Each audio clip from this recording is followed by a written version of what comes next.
Yan mga kamangyan, isang mapagpalang umaga, no? Bale, shoutout po sa lahat, sa mga solid follower. God bless, ano?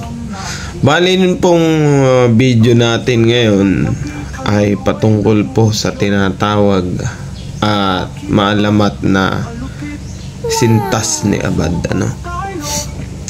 Maraming nagsasabi o talagang usap-usapan pa din yung bertud nito at paano nga ba siya makukuha.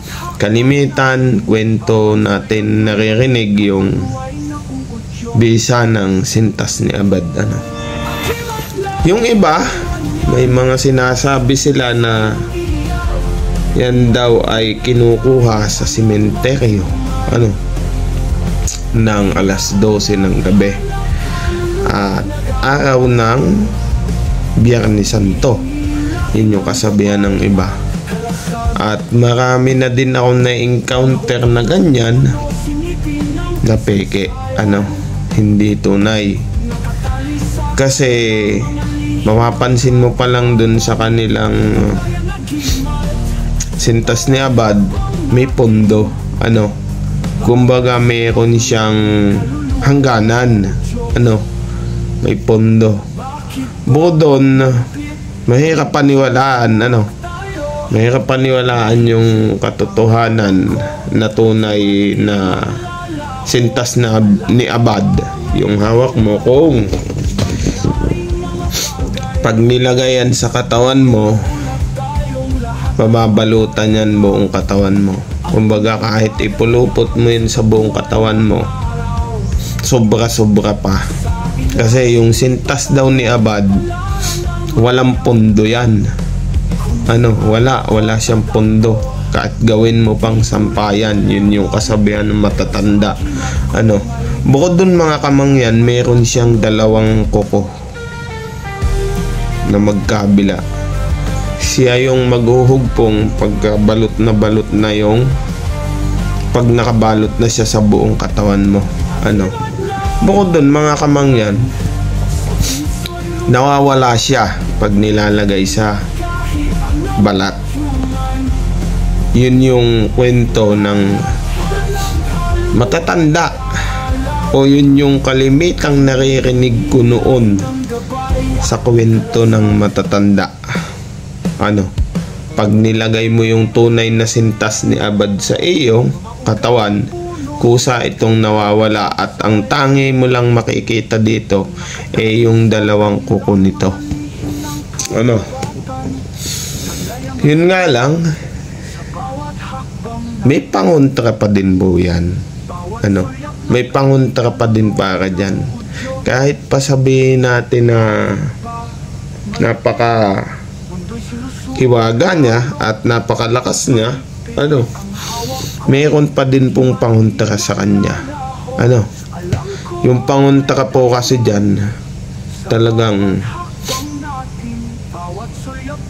iiwas ka pagka yung kalaban mo ay kumuha na ng paklang ng saging o kaya nung tagbak na tinatawag, ano. Kasi once na yan ay maihampas sa may tangan o may taglay na sintas ni Abad, yung pong sintas ni Abad na nakapulupot sa katawan mo, pahigpit yun ng pahigpit hanggang sa ikawala ng buhay mo. Ano, yun o yung base sa nakinig kong kwento. Ano, hindi ko naman sinasabi na talagang totally na-encounter kung nangyari yung ganon, at hindi ko din sinasabi sa inyo na totally nakahawak na ako ng original niyan. May isa na nagpakita sa akin na masasabi kong tunay, yun nga lang hindi niya talaga pahawakan. Parang yung itsura niya napaka mano lang mga kamangyan, maliit lang, hindi yung malaki. Ano, hindi, halimbawa sabihin mo sintas ni Abad, gasin laki ng sintas ng sapatos, hindi ho, maliit lang ho. Nasabi nga nung matanda, wala daw pondo yon. Kumbaga, kahit hilahin mo ng hilahin, parang hindi nauubos, pero gagaganyang kaigsi. Ibig sabihin, pag binanat mo talaga siya, halos walang pondo, diretso talaga, pero napakaigsi lang ho nun. Yun ho yung mga, sabihin na nating mahiwagang agimat ng unang siglo ng Mag-aanteng, kasi talagang hindi mo lubos akalain na may mga ganong agimat na ngayon ay parang wala na, o parang hindi mo na makikita yung original niyan. Yun yung isa sa nakaka-amaze doon, yung makarinig ka ng kwento about niya sa sintas ni Abad na talagang ganon yung bertud niya. Pag nilagay mo sa katawan mo, kusang parang lumulubog sa balat mo.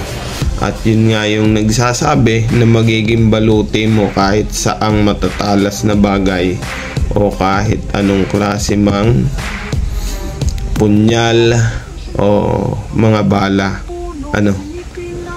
Kumbaga siya yung magsisilbing baluti sa iyo.